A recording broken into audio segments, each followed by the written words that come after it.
उपहार के तौर पर अपने घोषणा पत्र के पहले बिंदु का जब उल्लेख किया कि 300 यूनिट बिजली आपको फ्री दी जाएगी, तो उस पर भी सवाल उन लोगों ने उठाने का काम किया जिन लोगों ने 4 साल के भीतर 2 बार बिजली का रेट बढ़ाने का काम किया, फिर चुनाव में जाने के पहले धोखाधड़ी के तौर पर बिजली का बिल हाफ करने का जिन लोगों ने आपसे वादा किया है, उन लोगों ने इस पर सवाल उठाने का काम किया। हम उनके सवालों का जवाब नहीं देते। सवालों का जवाब हमारे काम देते हैं। सवालों का जवाब समाजवादी पार्टी की जो पिछली सरकार थी 2012 से 17 तक माननीय अखिलेश यादव जी की अगुवाई में विकास के जो कीर्तिमान किए, जन कल्याणकारी कार्यों का जो कीर्तिमान किया, स्थापित किया, तो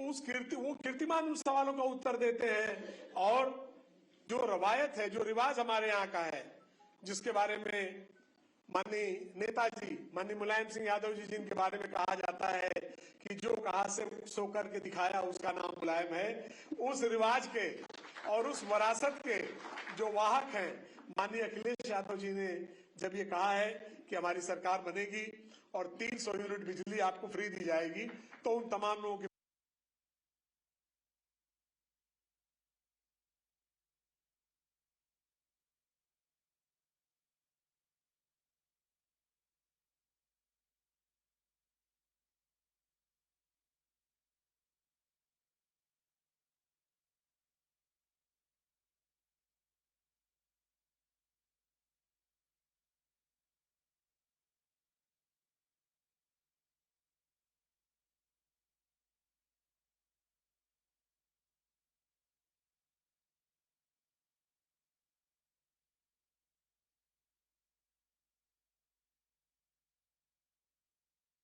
नष्ट करने का काम और एक पूरी पीढ़ी को गुलामी की ओर ढकेलने की ओर ले जाने का काम कर रहे हैं।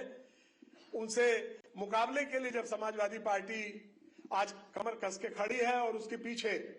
तमाम वो ताकतें, मैं कहूंगा समाजवादी पार्टी अकेले नहीं, हमारे गठबंधन के तमाम वो दल, चाहे राष्ट्रीय लोक दल हो या सुभाषपा हो या भागीदारी मोर्चा के दूसरे दलों में, सबका नाम नहीं लेना चाहता, और प्रदेश की जनता जब एक और पूरी मजबूती से खड़े होकर के उनसे सवाल पूछना चाहती है कि इन 5 सालों में जो आपकी जिम्मेदारी थी उस पर आपने क्या किया, शिक्षा के सवाल पर आपने क्या किया, स्वास्थ्य के सवाल पर आपने क्या किया, और जब कोई पूछना चाहता है कि आप ही का नीति आयोग है और उस नीति आयोग की रिपोर्ट में ये आया है कि उत्तर प्रदेश स्वास्थ्य सुविधाओं के मामले में पूरे देश में सबसे नीचे है,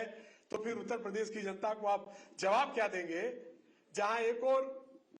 108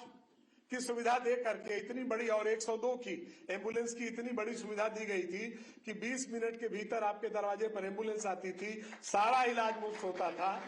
उनसे आंख मिलाने की स्थिति नहीं है, उनकी जनता के सवालों का जवाब देने की स्थिति नहीं है। सिर्फ अनर्गल प्रलाप करके और एक ऐसा वातावरण बनाने की कोशिश हो रही है कि असल मुद्दे से आपका ध्यान हट जाए। अभी हमारे राष्ट्रीय अध्यक्ष माननीय अखिलेश यादव जी ने कहा था कि ये बार बार उल्लेख होता है डबल इंजन की सरकार, डबल इंजन की सरकार, डबल इंजन की सरकार के डबल इंजन आपस में लड़ रहे हैं, लेकिन मुझे तो ऐसा महसूस हो रहा है कि डबल इंजन की सिर्फ डबल इंजन आपस में लड़ नहीं रहे हैं, ये डबल इंजन पावर देने की बजाय, कोई ऊर्जा देने की बजाय काला धुआं, जहरीला धुआं छोड़ रहे हैं और इस धुएं से बचाने की जरूरत होगी। घर चरागों की हिफाजत फिर उन्हें सौंपी गई, रोशनी मर जाएगी, खाली धुआं रह जाएगा, ये ध्यान रखिए। ये जो डबल इंजन जो धुआं दे रहा है, इस धुएं से इस देश का विकास होने वाला नहीं है। देश का विकास होने वाला है उन नीतियों से जो आपके दर्द को समझे, उन कार्यक्रमों से जो कार्यक्रम आपकी जिंदगी को खुशहाल बनाने का काम करें, और सबसे ज्यादा महत्वपूर्ण उस नीयत से जो जुड़ी हो आपकी तरक्की से, उस नीयत से नहीं जो देश और संविधान को कमजोर करना चाहती हो। किसी बात सिर्फ हमारी कुर्सी बची रहे और देश कमजोर होता चला जाए। सबने इसको महसूस किया है, इसको महसूस किया है विभिन्न राजनीतिक दलों ने, उत्तर प्रदेश के बाहर से भी राजनीतिक दलों ने महसूस किया है और हम उनका आभार व्यक्त करना चाहते हैं। आदरणीय ममता दीदी हो, शरद पवार साहब हो या देश के दूसरे नेता जो दूसरे प्रदेशों में भी हैं, उन सब का आभार व्यक्त करना चाहते हैं कि उन लोगों ने इस बात को महसूस किया है कि उत्तर प्रदेश में जो लड़ाई उत्तर प्रदेश की आवाम समाजवादी पार्टी की क़यादत में माननीय अखिलेश यादव जी के नेतृत्व में लड़ रही है, इस लड़ाई को कामयाब करना कितना जरूरी है। इस लड़ाई को कामयाब करने में हमारे देश के संविधान की रक्षा होनी है। जो संविधान आज खतरे में है, इसके प्रति आदर का भाव रखने की बात तो छोड़ दीजिए, इस संविधान को स्वतः नष्ट करने का काम वो लोग कर रहे हैं जिन लोगों ने शपथ ली है इस संविधान की। इस देश को कमजोर, इस देश की आत्मा क्या है? इस देश की आत्मा जहां बहुलता में एकता की है, उसी एकता को तोड़ने की जो लोग कोशिश कर रहे हैं। और इनके कार्यकलाप, जब दलित इनसे पूछता है कि आपने इन 5 सालों में हमारे हक लूटे हैं, किसी विश्वविद्यालय में एक भी कुलपति आपने दलित नहीं भेजा, लगता है शिक्षा पर आप जिस तरीके का वर्चस्व करना चाहते हैं। जब पिछड़ा इनसे पूछता है कि जो अधिकार हमको मंडल कमीशन की सिफारिशों को लागू होने के बाद मिले थे, जो अधिकार सबसे पहले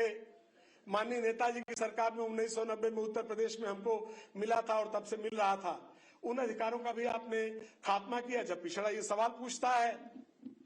तो उनके पास इस सवाल का सीधा जवाब नहीं है, वो कोई दूसरी बात करते हैं, वो कोई दूसरी बात करते हैं। उस बात का मैं उल्लेख नहीं करना चाहता हूं। इसलिए आज एकजुट होकर के सारी ताकतें, मैं तो कहूंगा कि इन सांप्रदायिक ताकतों के खिलाफ सभी लोग एकजुट होकर के इनको बदलना चाहते हैं और इस